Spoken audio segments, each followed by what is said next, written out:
Happy Monday, everybody. Welcome into the Monday morning edition of the Daily Juice Podcast. My name is Matt Peralta. You can follow me on Twitter at Sports Talk Matt. Every morning we're here thanks to BetMGM off of BettingPros.com, and it's a Monday after the Masters. All right, so a lot to recap here at the top. Then we'll get to a new strategy I'm going to try out coming up today, and it might blow up in my face, but I'm going to try it and to see how things will go, because this is the part of the betting season, the betting year, where I think it's time to be a little bit experimental. All right, so here we are after the Masters. We're after college basketball. We're after college football. We're after the NFL. Really, we have April to the draft. Then we have May, the Kentucky Derby. And then after that, it's not really all that hot until football comes back. So this is the time to be a little bit experimental. This is the first year for the Daily Juice. You know, our one-year anniversary will be on July the 8th, coming up here later on this year, but we haven't gone through this little valley together. And so this is when I do get a little bit experimental. And frankly, these are the times where a lot of people tend to pull back, they bet less, and they try new things. And so I'm in the latter. I'm in the trying of the new things category, and I tend to be a little bit more fluid and be a little bit more aggressive at times because normally I've had a good run or a good season, or I'm flat and I'm not really chasing, but it's time to kind of just experiment to see some things that might work coming in the future. So that's where I'm going today. I'm not betting the NBA today. All right, the NBA has been kind of a disaster for me over the last couple of days, but I do have 3 bets in baseball. I do have 2 bets in hockey that I want to give to you guys coming up here. We'll recap the Masters here in just 1 second, but first let me tell you about a new offer we've got for you guys coming up here tonight. Starting tonight, we are giving away 5 separate $25 gift cards to the NBA store, NBAstore.com. 5 $25 gift cards to NBAstore.com. This is a Discord-only contest. We have created a new channel called the NBA Gift Card Contest. If you're watching on YouTube, there's a link below me to click on it for the Discord channel. If you're listening and not watching, go to our YouTube channel, subscribe to our YouTube, Betting Pros on YouTube, and click on the Discord link that's on one of the Daily Juice videos. That's on all of them. There's a direct link. Click on it, and you get into the Discord channel. The contest is to guess the number of points scored in the highest and lowest scoring NBA games of the week. Okay? The highest and the lowest scoring NBA games for the week. Whoever gets closest when combining the 2 results will win. Entries are open now until 7:30 Eastern Time on Monday night. So just put in their guesses into the NBA Gift Card Contest on the NBA Gift Card Contest channel.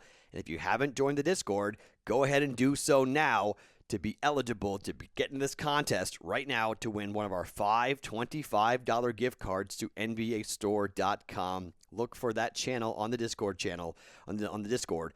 NBA Gift Card Contest is the name of that channel. All right, so to the Masters. We get Jon Rahm in the top 10. We get Jon Rahm over Bryson DeChambeau. And we had Will Zalatoris over I forget who we had him over, right? But we had that bet right. And so we got those 3 bets right. The bets we got wrong were Justin Thomas to win, Justin Thomas in the top 10, Dustin Johnson in the top 10, and Patrick Cantlay in the top 10. So we go 3 and 4 overall on our bets for the Masters. We wound up pretty much flat, and I would say we're down just a little bit, which is fine, because if I'm given a couple of juice, a couple of, 0.2, 0.3, whatever it might be, I'm fine with that for units, because it's the Masters and it's really enjoyable and it's a lot of fun to push it. So Jon Rahm got there for even money in the top 10 for us. Jon Rahm got the victory yesterday, easily destroying Bryson DeChambeau. That was at minus 130, and Will Zalatoris got his victory in the head-to-head. That was minus 120 over... what do we have him? Over Brian Harman. That's what we had him over for Will Zalatoris. So that was okay. I mean, not outstanding.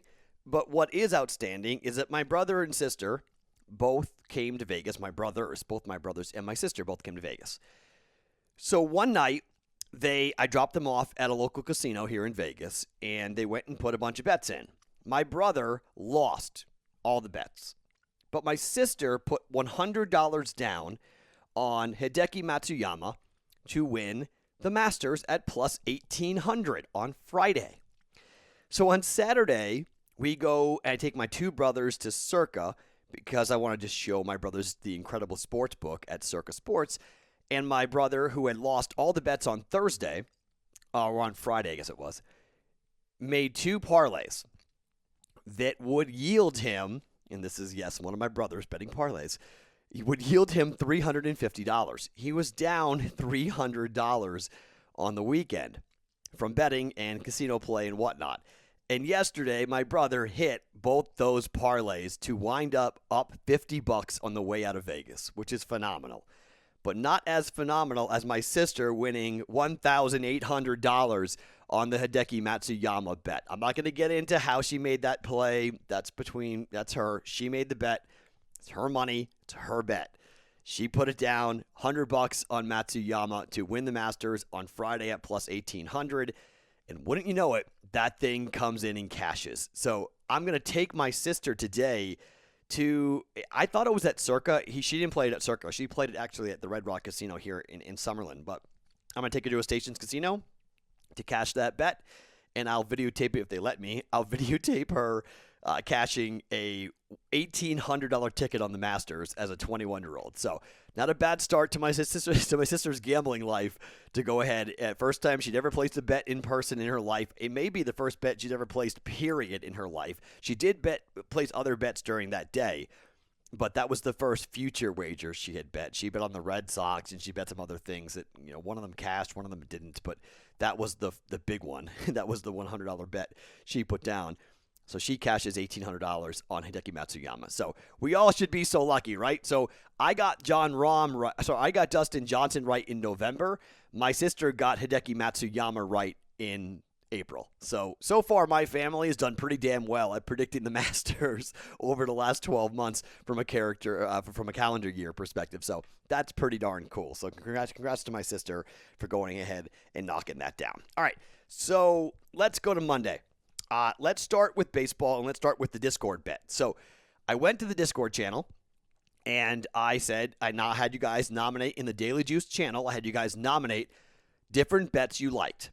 The three bets that were all put up, the most heavily recommended, were really close. That was the closest we had seen for the voting and for the recommendations.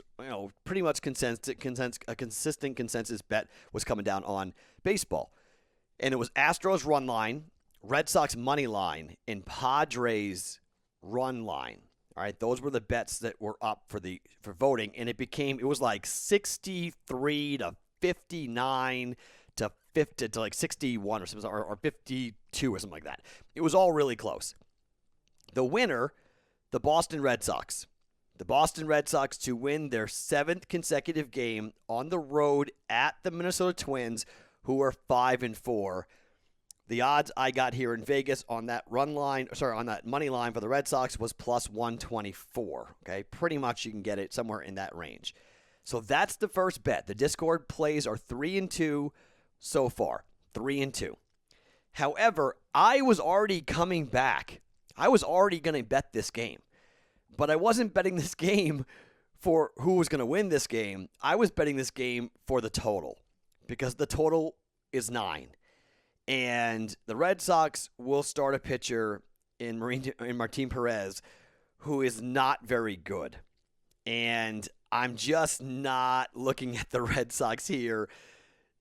This is a game where I would be on the Twins. You guys are on the Red Sox. I would be on the Twins. I understand the point. Red Sox have won 6 games in a row, but I think the total has a lot more likelihood here. The Red Sox are 5-0 to the over as an underdog this year.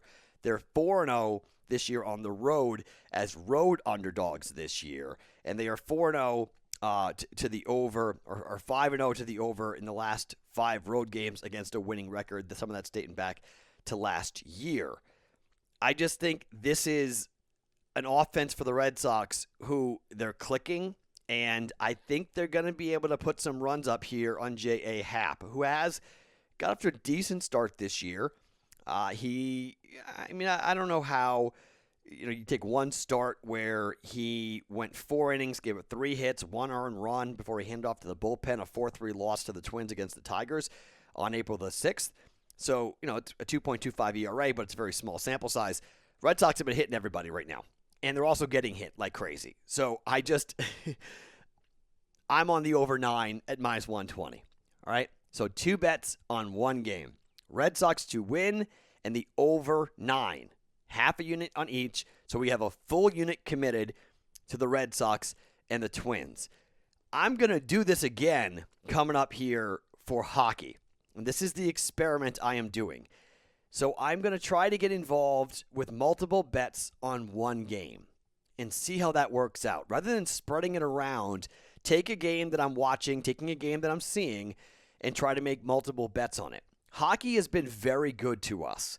And so that's why I'm going to try it in hockey. You guys are kind of forcing my hand to do it in baseball, but I'm going to try it in hockey where I get involved here with 2 bets on 1 game. For the NHL so far, I am 68-49. All right, so I'm up over 5 units in hockey so far this year in 2021. So I feel a little bit comfortable doing this. I'm seeing hockey pretty well. I like how I'm reading it. So let's kind of consistently continue to do this when it comes to maybe experimenting a little bit. With baseball, we're just kind of, we're 4-6 on the year in baseball. We didn't play baseball yesterday, right? Yeah, we didn't play baseball yesterday. But, we got hockey right yesterday. Got the NBA wrong. 0-2 on the NBA yesterday. The podcast picks have done really well, by the way. I've got to stop adding because I burned myself yesterday 2 days ago with the player props by adding, and then I added the Celtics over against the Nuggets, and it would have been a 2-1 day. I'm 7-3 over my last 3 days on the podcast, but I'm not because the last 3 ads I've lost on the ads. So that's frustrating. Or no, if you add that, I would be 7-3. I went 0-1, 0-2, and 1-1. So 1-4 you got to add to that. So it's an 8-7 record for the Daily Juice over the last 3 days because of the ads. So the pod, I'm seeing things really well when I'm recording the pod and you guys are getting it on YouTube and the audio. You're getting good plays, and if you're just betting the plays, that's great. The ads have been sort of my problem here. So I'm going to try to stop adding for a couple of days because I'm clearly not seeing things right leading up to tip-off or kickoff or whatever, or dropping the puck. So just the podcast bets have been good, not so much with the ads. So no ads coming today on the Discord channel, at least for today on a Monday. But so Red Sox money line over 9 at minus 120. And I have a parlay to give you. So the other 2 bets that came in were the Padres against the Pirates on the run line. Yu Darvish going to the hill for the Padres up against Trevor Cahill. And the Astros with Zach Greinke on the mound for the Astros up against Casey Mize of the Detroit Tigers. I parlayed the Astros and the Padres, not run line, just money line, both of them together, and I got plus 104. So pretty much even money. So I like both those picks. Not really the run line, but just to win. Padres on the road at the Pirates, who are awful, and then the Astros, who have played very well this year, on at home against the Tigers, who are not good. Astros are 6-3, but they're 1-2 at home. 0-3 on the road for the Tigers, though. This feels like a get-right spot for the Astros at home up against Detroit. Detroit's not good. So Astros money line, Padres money line, the 2 other bets that were not selected. So I'm kind of tipping the cap to you guys who were kind of angry. Like, what the hell are you picking the Red Sox for? This is ridiculous. They're going to get shelled. Perez is horrible. Yes, I agree. So that's kind of my tip of the cap to you guys. Okay, fine. So we didn't get the Padres run line or the Astros run line. But we're going to take Padres and Astros money line, parlay them together, half a unit at plus 104. All right? So 3 plays in baseball. Red Sox money line, over 9 runs, Twins, Red Sox, and Padres, Astros money line parlay at plus 104. Let's go to hockey. One game, two bets. The Toronto Maple Leafs up against the Montreal Canadiens. The Maple Leafs have won 6 straight games. Montreal is horrific. These games it's a 4-1 mark for Toronto up against Montreal so far this year, including a 3-2 win the last time these two teams played back on the 7th of April. It's been 5-4, 4-2, 2-1, 5-3, and 3-2. Montreal has lost 4 of 5. They are looking horrible. Carey Price is out still, although you could say that Jake Allen's played fairly well, including a pretty good performance the last time these two teams played, only giving up 3 goals in that 3-2 loss back on the 7th of April. But for Toronto, they have been scoring. They've been, they scored 6 goals against Ottawa. They won 6-5. They scored 5 goals against Calgary, 4 goals against Calgary, and 2 goals against Winnipeg in a 2-1 win. So looking at this game, I just think you ride with the Maple Leafs here. I don't think you can fade them against a bad Canadiens team. I have the Canadiens win total, their point total. Remember that bet we made earlier? And I'm getting concerned about it just because I need them to pick up the pace a little bit here. But this is one of these games where I don't see them getting there. And Montreal is probably going to miss the postseason. They've got 43 points right now. Their point total was 65.5. I've got the over 65.5 on Montreal, and we're running out of games here. I need Montreal to get going. The only way Montreal wins this game is if it's a low-scoring game. So here's how I've played this. I took Toronto on the money line at -134 for a half a unit. The way this game goes where Montreal wins it and Montreal protects the home ice. I mean, they're 0-4 in their last 4 games as a home underdog. It's not good, but the under, there are some numbers you could say that maybe there's something you can look at from an under perspective. The under is 5-2 against the last 7 games. It's kind of weird on a Monday, but who really cares about that? The under is 3-1-1 in Maple Leafs games on the road, the last 5 games at home against the Maple Leafs. And Montreal is a team that, their under is 5-2 against the last 7 in the NHL. So their unders have been coming in. Under is 5-1 in the Montreal's last 6 games as an underdog. So I bet under 6 goals at -115 in this game as well. So I have a full unit going here for Toronto and Montreal. Toronto to win, but under 6 goals to come in here at -115. Because what happens in my mind, if Montreal is going to win the game, it's much like the game that happened back on the 7th of April where it was a 3-2 win for the Canadiens. They don't have the firepower to hang with Toronto. So if they can hold Toronto down and hold them to just 2 or 3 goals, then they've got a shot to win the game. But what's also interesting about this is that Jack Campbell is 11-0 to start the year. He just broke the record for the most consecutive wins to start a season in NHL history with an 11-0 record. You can't go against this guy right now. It's incredible what he has done. In April, he's 4-0 with a 2.71 goals against average, which is tremendous. I mean, in the wins, his goals against now is 1.88 overall in the last 11 wins for Toronto. I mean, he's playing incredibly well, and Toronto's got multiple great goaltenders because, I think Frederik Andersen wants his job, and he's got a 2.91 goals against, so he's really good too. So good problem to have for Toronto, and Carey Price being out for Montreal, again, not horrible for Allen. He's played okay. Jake Allen's played okay for Montreal, but need him to just give up 2 goals, 3 goals max here tonight in this one against Toronto and Montreal, okay? So again, 2 bets, 1 game. Toronto money line, under 6 goals coming up for tonight, all right? No NBA plays, no NBA player props today. It's just baseball and just hockey to go tonight on a Monday. All right, so again, to recap the plays, Red Sox money line at +124, the over 9 runs in that game against the Twins at -120, Padres Astros money line parlay at +104, and Toronto money line -135, and the under 6 goals against the Canadiens at -115 for the plays. 5 of them going off, including the Discord plays. Really 4 of my bets and then 1 of yours for the Discord bet of the week. 3-2 on that so far. My name's Matt Peralta. You can follow me on Twitter at SportsTalkMatt every single morning. It's the Daily Juice podcast right here on BettingPros.com, brought to you by BetMGM.